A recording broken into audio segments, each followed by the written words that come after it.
I'm 34, and I never thought a single text message could split my family in half. But last winter, right after my daughter's 8th birthday, I got the kind of message that freezes your blood. My mother wrote, "We're skipping her birthday. Things are tight." I stared at that message while Lily decorated the last cupcake alone. And when she whispered, "Did they forget me again?" something inside me cracked like ice under pressure. Hours later, my phone buzzed with the real truth. Photos freshly posted of my parents wrapped in $1,000 ski gear in Aspen. Champagne in hand. Matching passes. Smiling. They lied to my face. They lied to my daughter. And they had no idea what that lie would cost them. You think you've seen messy families? What happened next tore the ground open. If you've ever been blindsided by the people you trusted, subscribe now, because this story only gets darker from here. And if you don't subscribe, at least comment why. I'm curious who would walk into a story like this without backup. The backyard was full of people who actually showed up. Neighbors. Lily's classmates. Their parents making small talk over paper plates and plastic cups. Everyone kept glancing at the driveway, checking the time, waiting for the grandparents who never came. I kept my smile plastered on like wallpaper overwrought. I set out plates. I poured juice boxes. I pretended everything was fine while my phone sat dark and silent in my pocket like a stone. Every time a car passed, Lily's head would snap toward the fence. Every time, her face would fall a little more. 8 years old and already learning what disappointment tastes like. Already learning that some people will choose anything, over showing up for you. The whispers started around the potato salad table. I could hear them even when I pretended I couldn't. Are they coming? Did something happen? Maybe they're just running late. The pity in their voices made my skin crawl. My phone buzzed once. Just once. My heart jumped into my throat. I fumbled for it, fingers shaking, already preparing the excuse I'd give everyone. Traffic. Car trouble. Emergency. Anything but the truth. It was a store promo. 20% off garden supplies. I stood there holding that phone, staring at a discount on mulch while my daughter's birthday slipped through my fingers like sand. The rage that rose in my chest was so hot I thought I might actually burst into flames right there next to the grill. Lily came up to me while I was refilling the lemonade pitcher. She didn't even look at me, just stared at her shoes, scuffing the grass with her sneaker. "Mommy," she said, so quiet I almost didn't hear her over the music someone had turned up too loud. "Why don't Grammy and Poppy ever come to my birthdays?" What do you say to that? What possible answer makes that question hurt less? I opened my mouth. Nothing came out. The lemonade pitcher trembled in my hands. "They're just busy, baby," I finally managed. The lie tasted like poison. She nodded. Didn't believe me. I could see it in her eyes, that flicker of knowing, that terrible awareness that children shouldn't have to carry. She walked away back to her friends, but something in her posture had changed. Smaller. More careful. Like she was already learning to protect herself from people who should have been her safety net. I excused myself. Mumbled something about checking on the cake. Walked through my house like a ghost, seeing nothing, feeling everything. Locked myself in the bathroom and gripped the sink until my knuckles went white. The face in the mirror looked like a stranger. Tired. Hollow. Painted with a smile that didn't reach anywhere real. When did I become this person? When did I accept that my own parents could wound my child, and I'd just, what? Keep inviting them? Keep hoping? Keep setting us both up for the same humiliation over and over? My late grandmother's recipe card was still tucked into the mirror frame. Her handwriting, shaky but determined. The people who hurt you most will expect your silence the longest. I read those words and something shifted. Something cold and clear and final. I didn't know it then, but that moment in the bathroom, gripping that sink, reading those words, feeling my daughter's pain like a knife between my ribs, that was the first wound. The one that started everything. The second wound, the one that would nearly destroy everything I'd built, that was still coming. Have you ever felt that sting? The moment you realize you matter less to the people you put first? Tell me in the comments, because too many of us stay quiet. Too many of us swallow it down, and pretend it doesn't cut us to the bone every single time. After that birthday, something in me went silent and sharp. I stopped calling, stopped texting, stopped waiting for people who would never show up. I buried myself in work instead. Night after night at my dining table, laptop screen burning into my retinas at 2 a.m, Lily asleep down the hall. Freelance design work. Logo mock-ups. Website layouts. Anything I could find on those godforsaken freelance platforms where everyone bids $1 and expects miracles. The rejections piled up like bills. Thanks, but we went with someone else. Not quite what we're looking for. We've decided to go in a different direction. Every single one felt like a door slamming in my face. My bank account stayed in double digits for so long I memorized the exact balance. $17.32. $23.08. $41.97. Never enough to breathe. Never enough to stop drowning. But I kept going. What choice did I have? Give up? Crawl back to my parents and beg for scraps? Let Lily see me quit? Not happening. The breakthrough came on a Tuesday night when I'd been awake for 36 hours straight. A cafe owner in Lakewood, struggling, desperate, posted in a local business group looking for help. Her cafe was dying. She had $300 and a prayer. Everyone ignored her post except me. I sent her my portfolio. Told her I'd do it for $250 and a review. Told her I'd make her cafe unforgettable. She said yes. I built that brand from the ground up. New logo. New menu design. New social media presence. Poured everything I had into it. Every ounce of rage, every sleepless night, every memory of my daughter asking why she wasn't worth showing up for. That cafe turned around in 6 weeks. Lines out the door. Features in local food blogs. People taking photos of their coffee cups because the branding was that good. And then the owner did something I never expected. She told everyone. Every business owner she knew. Every struggling entrepreneur in her network. She became my first evangelist. The messages started coming. A realtor in Littleton needed a rebrand. A fitness studio in Highlands Ranch wanted a complete overhaul. A tech startup in Boulder saw my work and offered me triple my usual rate. I took every single job. Worked until my eyes blurred. Hired a babysitter for Lily so I could take evening calls. Upgraded from my ancient laptop to something that didn't sound like a dying lawnmower. Bought proper design software instead of limping along with free trials. Little by little. Dollar by dollar. Client by client. I didn't call my parents. They didn't call me. Messages went unanswered on both sides. The silence grew into something deliberate. Something strategic. Distance became my weapon.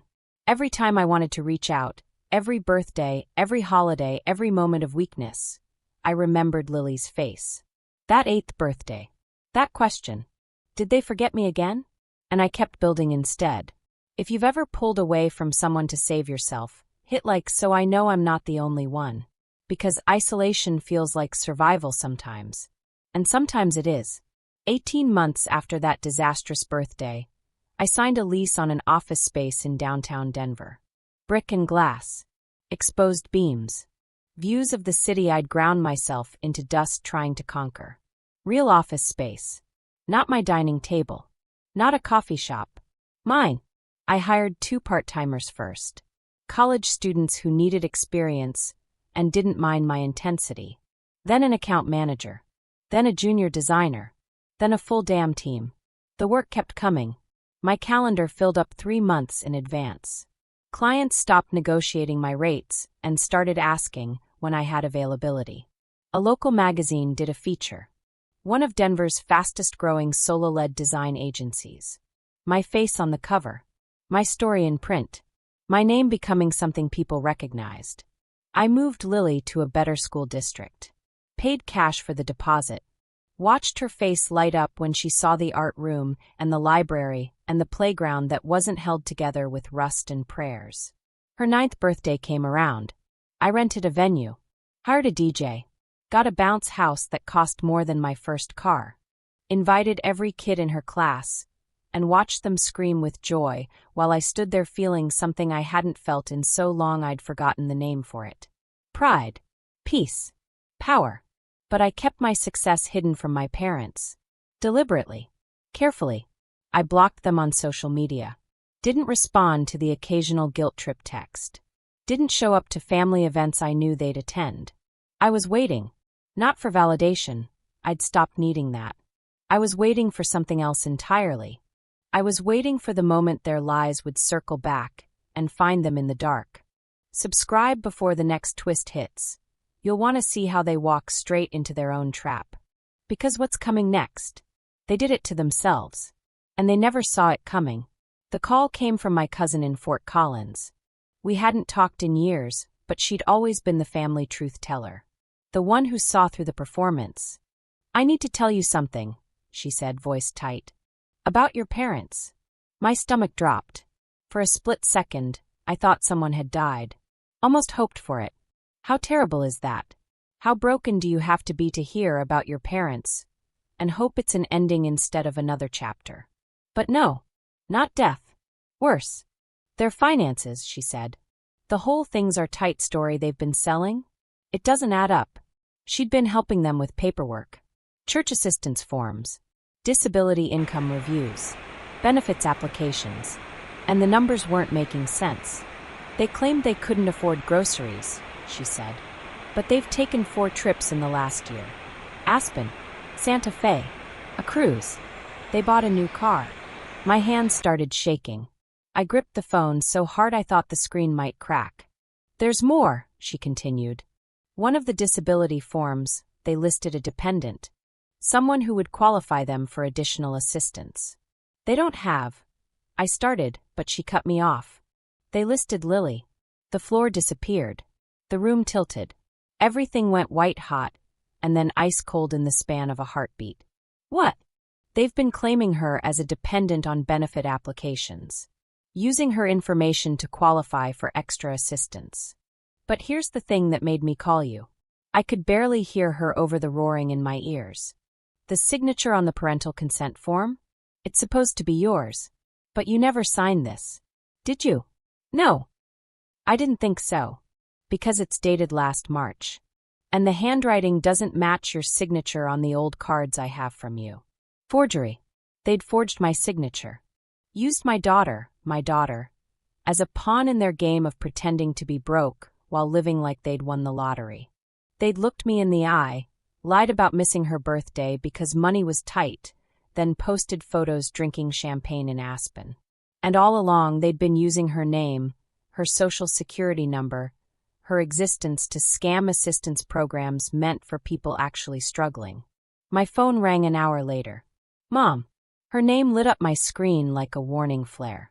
My finger hovered over the decline button, but something made me answer. "Sweetheart," she said, voice trembling with manufactured emotion. "We need your help. Please." The audacity. The absolute goddamn audacity. "We need to talk," she continued. "Can we meet?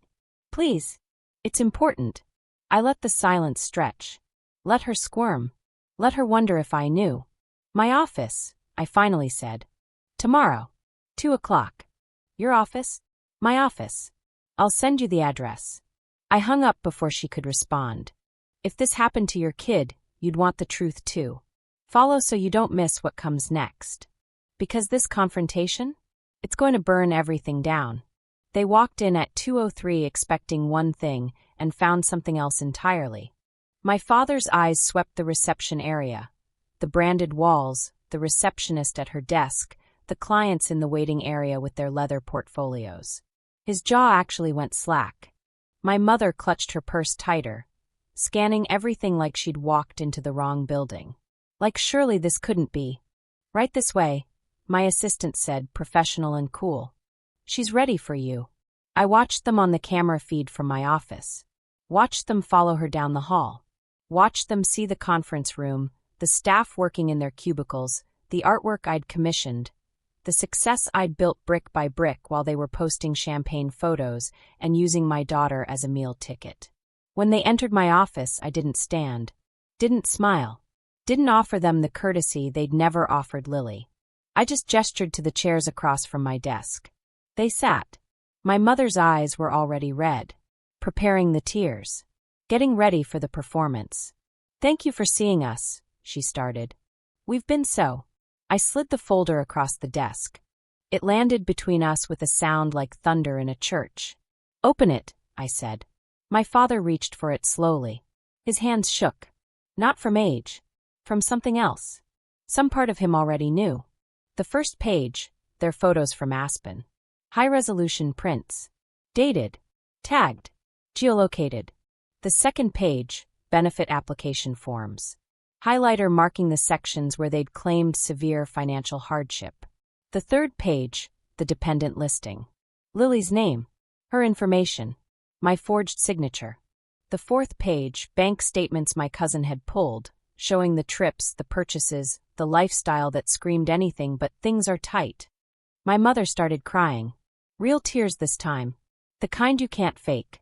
My father just stared at the papers like they might burst into flames if he looked hard enough. "You told me you couldn't afford to come to her birthday," I said, voice so level it scared even me. "You texted me that things were tight. You made my daughter, your granddaughter, feel like she wasn't worth the gas money to drive across town. Sweetheart, we can explain. And the whole time you were using her. Using her name. Using her information. Forging my signature on government forms so you could get assistance meant for people actually struggling while you drank champagne in Aspen. It's not what it looks like. You didn't forget her birthday." I leaned forward. Every word a nail. "You gambled with her future. You committed fraud using a child." "My child." My mother's voice cracked. "We made mistakes. We're sorry. We didn't think. That's the problem. You never think. You act. You take. You lie. And you expect everyone else to clean up the mess." My father finally found his voice. There was confusion. The forms were complicated. We didn't understand what we were signing.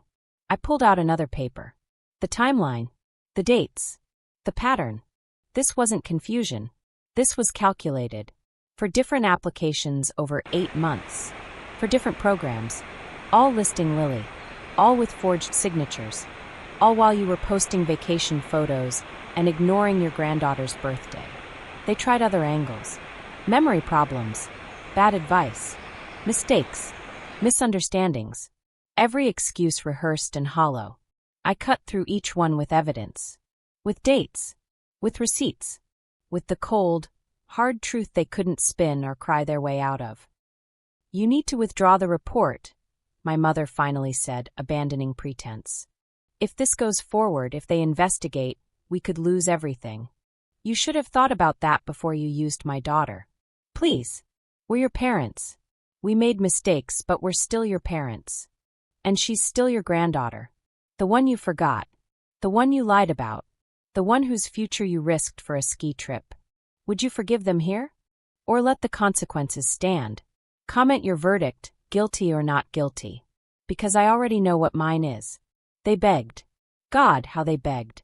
My mother pulled out every weapon in her arsenal. "We raised you. We sacrificed for you. We gave you everything. As if love were a transaction. As if hurt came with a receipt." My father tried logic. "Think about the family. Think about the scandal. Think about Lily. Do you want her to grow up knowing her grandparents went to prison because of a paperwork error?" Paperwork error. He actually called it that. "I've already spoken to investigators," I said. "I've provided them with everything in that folder. They'll be contacting you directly." My mother's face went white. "You reported us? You reported yourselves. I just made sure the right people knew about it. But you could stop this. You could tell them it was a mistake. You could. I could lie. Like you lied. I could cover for you. Like you expected me to cover for you my whole life. I could protect you from the consequences of your choices." I stood up, walked to the window, looked out at the Denver skyline. The city I'd conquered while they were busy pretending to be victims. "But I won't. She's our granddaughter too," my father said, voice breaking. "We love her." I turned to face them. You don't get to love someone and use them as a pawn. You don't get to love someone and forget their birthday because skiing was more important. You don't get to love someone and forge legal documents in their mother's name. "What do you want from us?" my mother screamed. Actually screamed. "You want us to grovel? You want us to suffer? Is that what this is about? I want you to leave my daughter alone. Silence. I want you to not contact her. Not call, not text, not show up at her school or her events or anywhere she exists. Not until the legal situation is resolved. Not until you've faced what you've done. Not until you understand that children are not tools you use to get what you want. You can't keep her from us. Watch me. You committed fraud using her information. You think any judge in this state would give you access after that comes out? My father stood up, chair scraping hard against the floor. You've changed. You're not the daughter we raised. You're right. I'm not. I'm better. They left. My mother crying. My father's face twisted with rage. Both of them smaller somehow. Diminished. I watched them from my office window. Watched them get into their car. Watched them drive away. And I felt nothing. No guilt. No satisfaction. No victory. Just the cold, clear certainty that I'd chosen Lily over people who would have sacrificed her for their convenience. We've all seen families like this. The ones who take and expect you to bleed quietly. But what would you have done? I'm listening. Because I need to know I'm not the only one who would draw this line in concrete. I'm standing at my office window right now. Same window. Same view. 6 months have passed since that confrontation. The investigation concluded. Fraud charges were filed. My parents took a plea deal. Repayment, probation, community service. No jail time, but consequences nonetheless.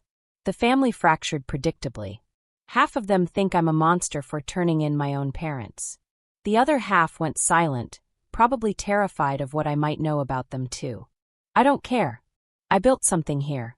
Not just a business. Not just a career.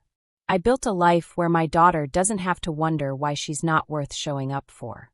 Where she doesn't have to learn that love is conditional on convenience. Lily's 10th birthday is next month. We're having a party. Small. Just her real friends. The people who actually show up. She asked me the other day if Grammy and Poppy were coming. No, baby. They're not.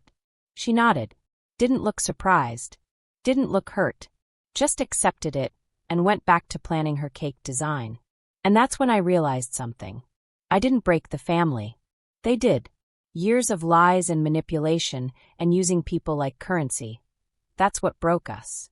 I just stopped pretending the cracks weren't there. I think about that night often. That 8th birthday. Her small voice asking, "Did they forget me again?" That question changed everything. That question became my compass. Every decision I've made since then, I've measured against that moment. Against her pain. Against the choice to protect her or protect people who hurt her. There's a card on my desk. The recipe card from my grandmother. I had it framed. The people who hurt you most will expect your silence the longest. She was right. They expected me to stay quiet. To accept their behavior. To let them wound my daughter over and over while I smiled and pretended everything was fine. But I learned something in those months of building this business from nothing. Learned it in the sleepless nights and the rejected proposals and the constant, grinding fear that I wasn't enough. You don't rise to hurt the people who hurt you. You rise to protect the people who deserved better all along. My daughter deserved better.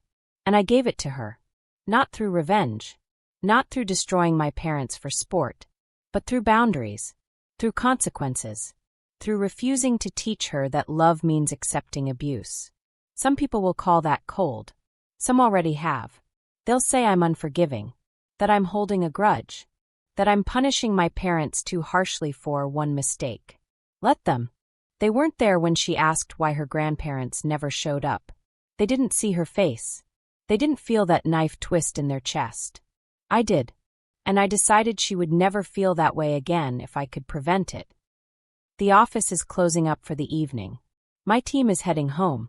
Lily's waiting for me to pick her up from art class.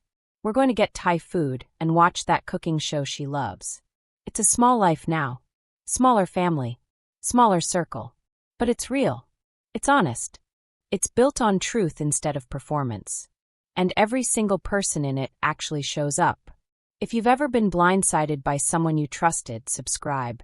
Stories like this unfold every day in quiet houses and smiling family photos, and lies told so smoothly you don't recognize them as weapons until they've already drawn blood.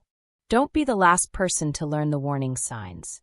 Don't be the one who stays silent while people hurt the ones you love. Don't wait for the perfect moment to draw your boundary, because there is no perfect moment. There's only the moment you decide you've had enough. The moment you choose protection over peace. The moment you realize that some relationships cost more than they're worth. I chose my daughter. I'll choose her every time. And I'll never apologize for that. Not to them. Not to anyone. Subscribe. Comment. Share your story. Because too many people stay silent too long. And silence protects the wrong people. I'm done being silent. Are you?